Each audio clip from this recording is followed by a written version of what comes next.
Flatiron Building, New York.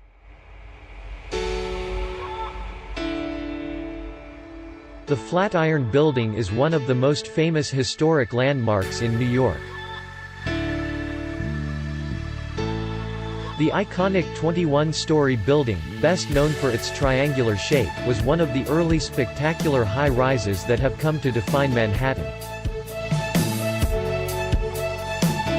The Flatiron Building was constructed between 1901 and 1903 at the intersection of Broadway and Fifth Avenue, at the time one of the most prominent locations in New York City.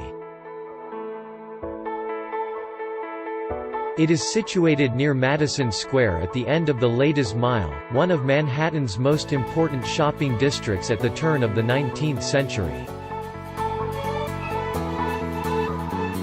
The Flatiron Building was designed by Chicago's Daniel Burnham as a steel-frame skyscraper clad in white terracotta. At 21 stories and 307 feet, it was one of the city's tallest buildings. It was not, as is often incorrectly thought, the tallest building in the world or even the tallest building in New York, but its singular shape and prominent location soon made it one of New York City's most famous landmarks. The building probably featured on more postcards than any other building of its time. The whole area, the Flatiron District, was even named after the building. Originally the Flatiron Building featured an observation deck on the top floor, but taller buildings have taken over this function. It is still, however, a popular tourist attraction, and one of the most photographed landmarks in New York.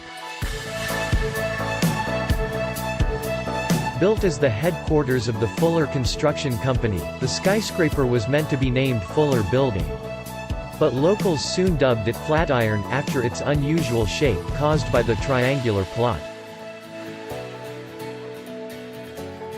Even though the plot is a right triangle while a clothing iron is an isosceles triangle, the name stuck and the building was officially renamed Flatiron Building. In 1929 the Fuller Company built another, much taller Fuller Building at 57th Street and Madison Avenue. The Flatiron Building was given another nickname, Burnham's Folly. Many people at the time thought Daniel Burnham's triangular design combined with the building's exceptional height would not withstand strong winds.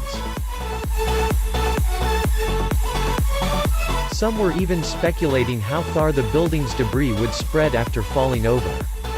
But Burnham was an experienced architect who knew what he was doing, and his skyscraper withstood the test of time. The wind did however have an effect on the area around the building.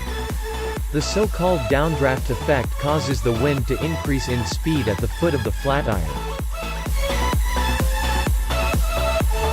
At the time building became known as the site where gusts of wind often lifted women's skirts, exposing their ankles, much to the delight of young men. Thanks for watching. Subscribe to our channel and put thumbs up.